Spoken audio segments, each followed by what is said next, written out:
Hello everyone! Welcome back to the channel. If you're new here, make sure to hit that subscribe button so you never miss out on tips, insights, for more videos about luxury, fashion, lifestyle. Today, we're diving into a topic that a lot of people don't talk about much. Why diamonds aren't always the best investment and what you can consider buying instead. Sounds interesting, right? I'll also show you some pieces of jewelry I recently purchased that are simple but beautiful and you might want to try as well. So, let's get it on. Diamonds have long been considered a symbol of luxury and a safe investment. After all, they're beautiful, expensive, and have a certain prestige about them. But if you're thinking of buying diamonds solely as an investment, I'm here to tell you that's not always as straightforward as it seems. By the way, we're talking about real diamonds, earth mined, or natural diamonds, not lab-growns. So, why diamonds aren't always a good investment? Let's break this down. First, let's talk about how diamonds are priced. The price of diamonds is not based only on rarity or intrinsic value. In fact, much of the pricing is influenced by market forces and the company's marketing efforts. I'm sure you've heard of the phrase, diamonds are forever. Well, that slogan coined by De Beers in the 1940s to convince people to buy diamonds, and it worked. But the diamond industry has been heavily controlled. That can actually hurt the investment potential. Over the years, the price of diamonds has been fairly volatile and for a few reasons. Number one, the diamond market isn't as liquid as other types of investments like stocks or even gold. It's not easy to sell diamonds quickly, especially if you're trying to get a good return. When you buy a diamond, you're often paying more for the luxury factor than for the actual material. Unlike gold or stocks, diamonds don't have a standardized pricing system. They are highly subjective and no clear market benchmark, which makes it hard to determine if you're getting a good deal or overpaying. When I sold my first batch of gold jewelry pieces, which I shared in my previous videos, I thought that jewelry with diamonds would sell for a higher price because they are more expensive when bought from stores. I asked the buyers about this, but they told me that diamonds have no value for them. They only focus on the gold content. I asked, what about the diamonds of my jewelry? Isn't it a waste to remove them from the jewelry? They said that if I wanted, they could remove and return them to me. I was really surprised. I realized that if you are selling jewelry with diamonds or precious stones, you need to target a different market, which is quite limited.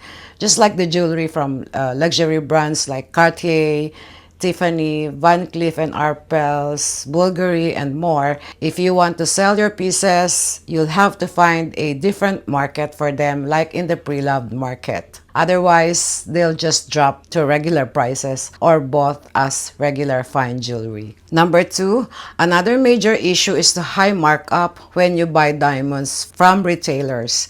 You may spend thousands of dollars or pesos on a diamond, but when you sell it, you are probably going to get a fraction of what you paid. There's also the issue of insurance for large and valuable diamonds. Insuring them can be very expensive and they can lose their value over time. Now, don't get me wrong. Diamonds can be a beautiful addition to your collection or a meaningful gift. But when it comes to viewing them as investment, the returns simply aren't as strong as you might expect. And the third reason is buyers are hesitant to purchase because lab-grown diamonds are everywhere. The price difference between lab-grown and natural is significant. You also need precision tools to assess diamonds, which makes it difficult to buy and sell these days. Can you imagine thinking you bought a natural diamond only to find out it's lab-grown? That's a huge loss. Even pawn shops, they don't price diamonds on your jewelry, only the gold content. We can't deny that lab-growns offer great advantages. They are cost-effective, typically 20 to 40% less expensive than natural diamonds. Lab-grown diamonds are ethical, sustainable, have the same physical and chemical properties, environmentally friendly. But when it comes to investment, lab-growns are not typically seen as valuable investment because of resale value.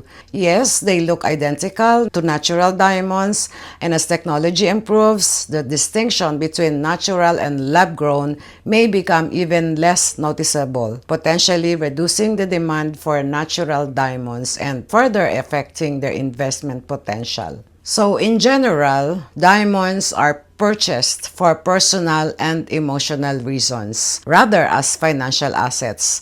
This emotional connection makes it harder to view diamonds purely as investments.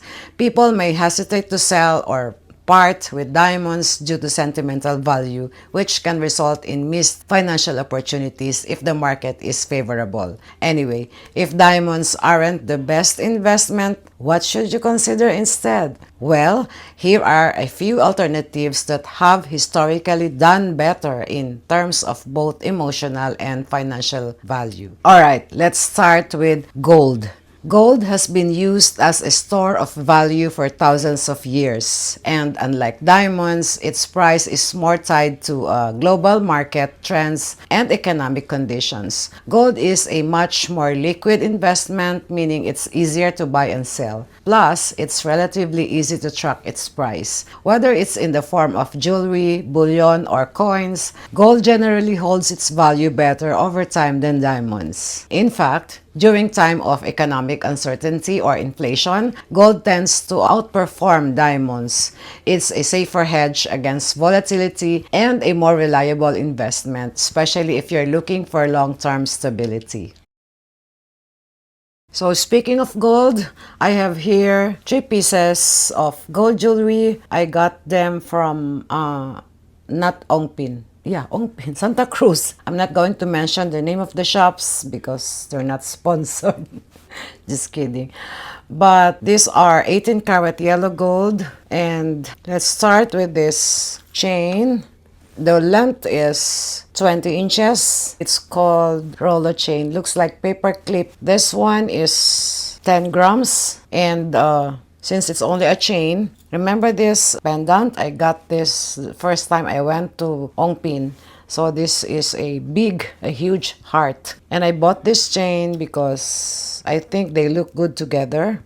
The heart is in dia cut, so it's really sparkly. I really love the chain. It's so beautiful. Heavy duty, so it's durable, right? What do you think, guys? This one is a ring, again in 18 karat yellow gold. It's chunky looking, but not too heavy. It's so pretty. I love it. This one is in size 7.5, like a mirror finish. It's only 11.5 grams. This one is a ring. It's called Heart Bees. The size is size 8. So let me try it on. How about that? I got this because I have a Heart Bees necklace. Now I have a set of Heart Bees. This one is also Japan gold. And it's only 5.7 grams. Very sparkly. I really love Japan gold because they're very durable. Great for layering as well. Another great option to consider is vintage watches. Luxury timepieces from renowned brands like Rolex, Patek Philippe, and Audemars Piguet, sorry for my pronunciation, have seen impressive growth in value over time. Some watches, especially limited editions or rare models, can appreciate far more than diamonds. But if you still want something with a bit of sparkle but don't want to go the diamond route, consider investing in rare gemstones. Like rubies, sapphires, and emeralds can be fantastic investment options. The key is finding stones that are rare, high quality, and come with proper certification. This can often appreciate in value much more reliably than diamonds. But, like lab-grown diamonds, there are also lab-grown emeralds, lab-grown sapphires, and rubies. So when you buy jewelry with precious stones, it's always a smart move to have it authenticated evaluated by a third-party gemologist or certification agency, not just rely in the in-house appraisal or claims from the retailer. Third-party authentication ensures impartiality and accuracy, giving you confidence that you're getting what you've actually paid for, natural or lab-grown. Then finally, if you're not into shiny rocks, think about investing in art and collectibles. Fine art, rare collectibles, and even luxury bags can provide excellent returns over time, especially if you're knowledgeable and strategic about purchases. So to sum it up, diamonds are beautiful, but they don't actually make the best investment. Instead, consider alternative options like gold, vintage watches, rare natural gemstones, and collectibles. These have a much better track record for long-term value appreciation. Let us know in the comments, have you ever considered investing in jewelry or precious metals? Or maybe you have a diamond sitting in your jewelry box that you thought would be a good investment. I'd love to hear your thoughts, and again, don't forget to hit that like button and subscribe if you found this video helpful.